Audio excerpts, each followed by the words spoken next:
Hey everybody, I'm Christopher Green. You're watching AMTV, Alternative Media Television. It is January 27th, 2017, and we had a subscriber, one of our on-demand subscribers, asked me to do a SWOT analysis, essentially just a detailed analysis, pros and cons of what I thought of Bitcoin and where I think things are headed in the digital currency world today. So here are kind of some of my rough thoughts, pros, cons, risks, general direction of this technology, what essentially is a encrypted algorithm, which frankly, let's start there, has a lot more value than our current monetary system does today, right? The US dollar backed by nothing but really blood, war, and fear. It's not backed by gold, it's not backed by wheat, it's not backed by corn, it's not backed by anything, a commodity or any kind of tangible asset whatsoever. It's backed by fear, and it's backed by the military-industrial complex in the United States, of which we are the most powerful, as we have been up to this point, the most violent and deadly in the world. And it's one of the reasons why America has had its position post-World Wars and World War II, ever since that period. Post that period, as it devastated successfully the rest of the world. What was a monumental moment in time when those bombs were dropped, for example, Nagasaki, Hiroshima, which some historians argue maybe didn't need to happen, but was kind of, and very tragic on a humanitarian level, etc., but was necessary also in a lot of people's minds at the time to put the war to an end. But that gave the United States a distinct advantage going on, which became much part of the baby boomer generation, which led to great wealth creation, etc., up until this point of unsustainability. And the dollar, of course, going off the gold standard, and you know the history of all that with Nixon, etc. So, where do things go from here? Now, years ago, this was 10 years ago, I was talking with family, friends, personally and in the business world about the fact that digital currency was an inevitability. This was even pre-Bitcoin. Prior to the last decade, we were talking about this, how it was just a natural progression as an invention of the internet, the creation of these algorithms, companies like Google, search engine optimization, all of these things. A natural progression would be the destabilization of currency itself in a digital format.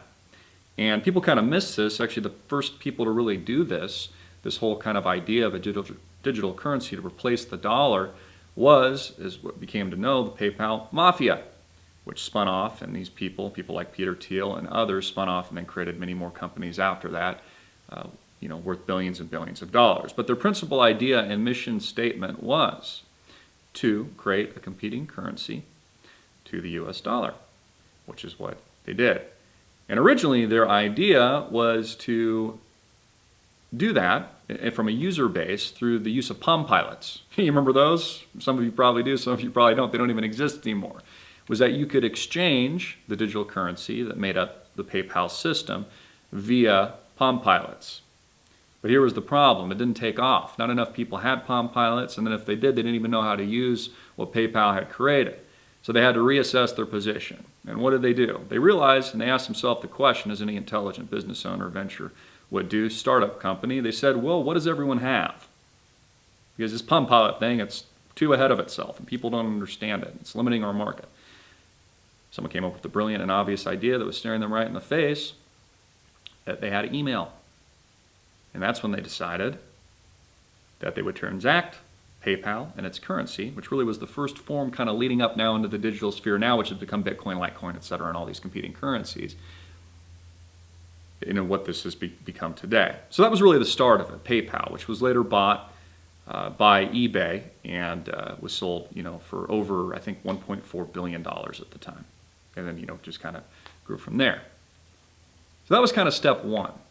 Step two now has been to take it a step further by creating this algorithmic currency, digital currency. The most widely known that we know about is Bitcoin. Of course, the Winklevoss twins, those guys that sued Mark Zuckerberg because they gave him a lot of good ideas. The big studly tough rowers, for example, launched a ETF, I think it was, exchange traded fund recently that trades on Wall Street because they believe so much in Bitcoin as a dominant currency that they're essentially putting all their eggs in that basket, just like they did in Facebook and successfully had to go out and sue Mark Zuckerberg to get what their cut was, but we're very much a part of that transformative, social media innovation, and launch.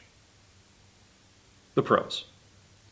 In theory, digital currency, not just Bitcoin, but digital currency is amazing, right? Because it's decentralized, it's to a certain extent, it's encrypted, it's to a certain extent open source, it is mined by individuals around the world, and it is external, at least people think it is, from the Federal Reserve and central banks control, Wall Street control, etc.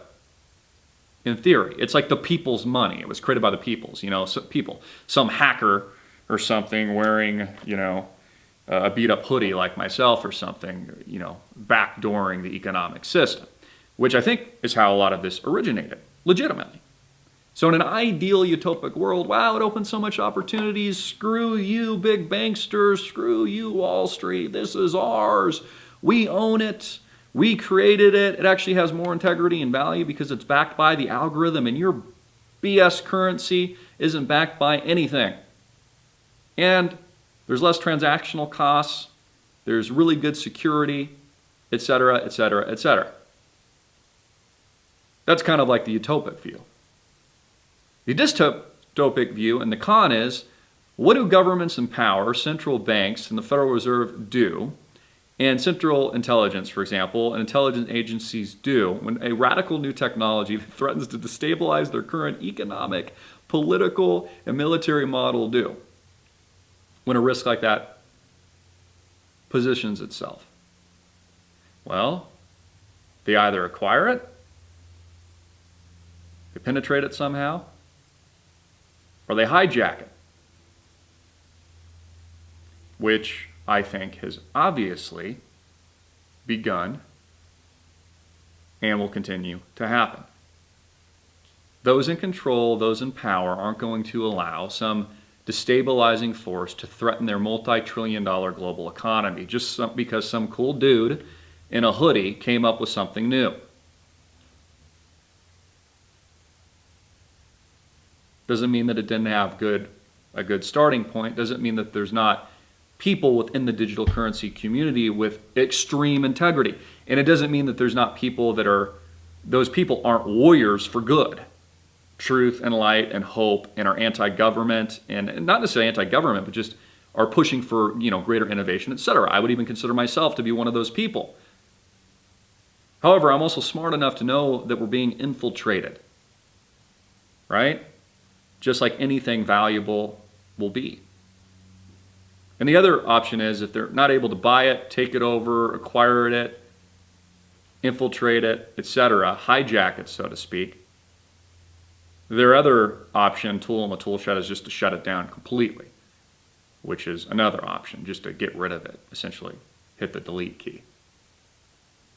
So I think those are kind of the utopic versus dystopic realities. For example, in QTEL, which is a CIA-backed hedge fund, although this is extremely murky, and I really don't have like hardcore concrete evidence of this, although it's something I've continued to investigate over the years, and I would encourage you to as well, because I think if you dig long and hard enough, there would be proof of this. Hedge funds like that, which are CIA-backed, are invested in these technologies, whether or not people know it or not. Tough to prove, but I think it, and I believe it to be reality. Look, for example, at Peter Thiel's, one of the backers of Trump, who's been very successful, by the way, not just in business and politically. Outside of PayPal, one of his second most successful company is a company many of you have probably never heard of, called Palantir. Palantir is an intelligence arm for the Defense Department. That's the data mining, tracking, intelligence, spearhead of the state. Now I want you to think about that for a moment.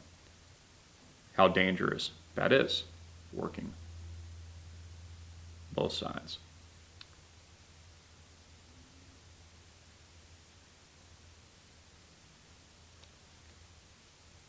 In conclusion, to keep this as concise as possible, I think we've weighed the macro pros and cons.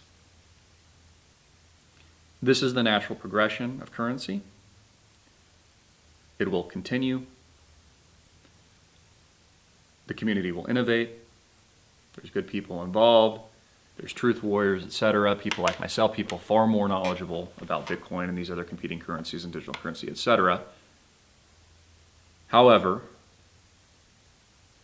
it has been already or will be co-opted, at the very least to a certain degree. Best case scenario, worst case scenario, completely co-opted, taken over, penetrated by the establishment elites that will roll it in. And I'm not scratching my nose because I'm being dishonest. You know, people say like, oh my God, he scratched his nose, so he must, you know. What I believe, Bill Clinton always did that. People have tells, you know, like when you're playing poker. That's not one of my tells. But Bill Clinton, if he's lying, he's like, I did not have sexual relations with that woman. I did not rape Monica Lewinsky. I'm a good guy. I mean, he just really had that tell. But let me get back. Let me get back to my point. Have you guys heard of FedCoin? Probably not. FedCoin. That was eerie. Look into it. I'm Christopher Green. Please support us. Click the link below. Subscribe on demand. Price of a cup of coffee, $4.95 a month, $49.95 a year. Get all of our content completely uncut, uncensored, unfettered, controversial, hard-hitting truth, all the behind-the-scenes action as we travel not just the country but the world this year. And there's pretty amazing things I'll be sharing with you in the not-too-distant future. I say always stay humble, but we're taking over along with you guys. The mainstream media is running. Scared. Get it out. That's the truth. Peace.